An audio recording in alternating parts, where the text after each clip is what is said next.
ಈಗ ಈ ಸಂದರ್ಭದಲ್ಲಿ ಬೆಂಗಳೂರಿನಲ್ಲಿ ಘಟನೆ ನಡೆದಿದೆ, ದುರದೃಷ್ಟಕರ, ಅದಾಗಬಾರ್ದಿತ್ತು ಅಂತ ಹೇಳಿ ನಾವೆಲ್ಲ ಹೇಳ್ಕೊಂಡಿದ್ದೀವಿ. ಪಾಪ 11 ಜನ ತೀರ್ಕೊಂಡಿರೋದು ಅವರ ಆತ್ಮಕ್ಕೆ ಶಾಂತಿ ಸಿಗಲಿ ಅಂತ ಈಗಾಗಲೇ ನಾನು ಹೇಳಿದ್ದೀನಿ.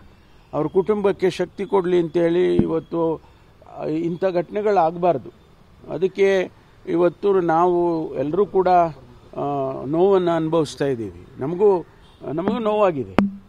ಅಂಥದ್ದಲ್ಲಿ ಈ ಸಂದರ್ಭದಲ್ಲಿ ನನಗೆ ಖಾತೆ ಬದಲಾವಣೆ ಆಗಲಿ, ಇವೆಲ್ಲ ಸವಾಲುಗಳು. ನಮಗೆ ನಾವು ಎದುರಿಸ್ಬೇಕಲ್ವಾ?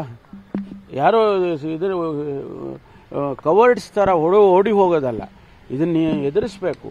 ಅಂಥದ್ರಲ್ಲಿ ನಾನು ಯಾವುದನ್ನು ಕೇಳಿಲ್ಲ, ಮುಖ್ಯಮಂತ್ರಿಗಳ ಹತ್ರ ಈ ವಿಚಾರವನ್ನೇ ಮಾತಾಡಿಲ್ಲ, ಯಾವುದನ್ನು ನಾನು ಮಾತಾಡಿಲ್ಲ. ಆದ್ದರಿಂದ ಅದು ಸತ್ಯಕ್ಕೆ ದೂರವಾಗಿರ್ತಕ್ಕಂಥದ್ದು.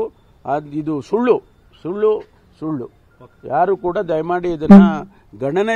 We at East Point Group of Institutions offer a wide range of courses that provide limitless opportunities, building skills over 2 decades. ತಗೋಬಾರ್ದು ಅಂತೇಳಿ ನಾನು ವಿನಂತಿ ಮಾಡ್ತೀನಿ. ಸರ್, ಈಗ ವಿಧಾನ ಪರಿಷತ್ ಪಟ್ಟಿ ಕಳಿಸಲಾಗಿತ್ತು ಸರ್, ನಾಮಿನೇಷನ್ ಹೈಕಮಾಂಡ್ ಬ್ರೇಕ್ ಹಾಕಿದೆ ಅನ್ನುವಂಥದ್ದು ಸರ್. ಇಲ್ಲ, ಅದ್ರ ಬಗ್ಗೆ ನನಗೇನು ಮಾಹಿತಿ ಇಲ್ಲ. ನೀವು ಕ್ವಶನ್ ಮಾರ್ಕ್ ಹಾಕಿ ಮಾಧ್ಯಮದಲ್ಲಿ ಏನು ಹಾಕಿದ್ದೀರಾ ಅಷ್ಟು ಬಿಟ್ಟರೆ ನನಗೇನು ಗೊತ್ತಿಲ್ಲ. ಅದೇನೋ ಗವರ್ನರ್ಗೆ ಹೋಗಿತ್ತು, ಗವರ್ನರ್ ಏನೋ ನಿಲ್ಲಿಸಿದ್ದಾರೆ ಹಾಗೆ ಅಂತ ಏನೋ ಇವತ್ತು ಮಾಧ್ಯಮದಲ್ಲಿ ನೋಡಿದೆ ನಾನು.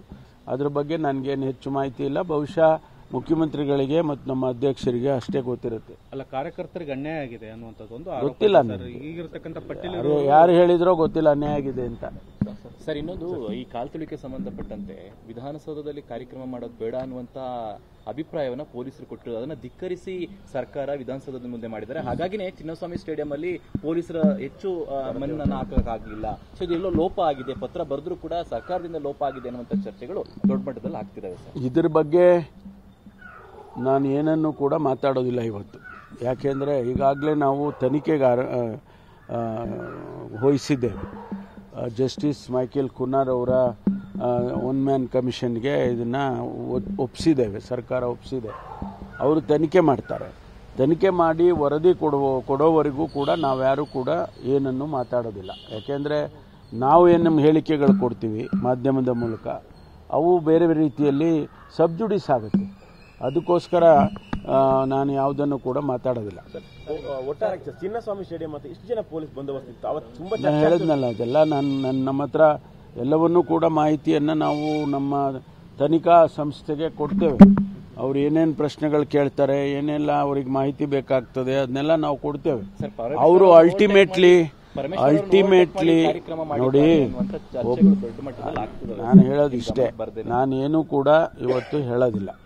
ಅದನ್ನೇನಾದರೂ ಇದ್ರೆ ನಮಗೆ ತನಿಖೆ ಆದ ಮೇಲೆ ಅಥವಾ ತನಿಖೆಯಲ್ಲಿ ಏನಾದರೂ ನಮ್ಮನ್ನು ಕೇಳಿದರೆ ಅದಕ್ಕೆ ಅವ್ರಿಗೆ ಹೇಳ್ತೀವಿ.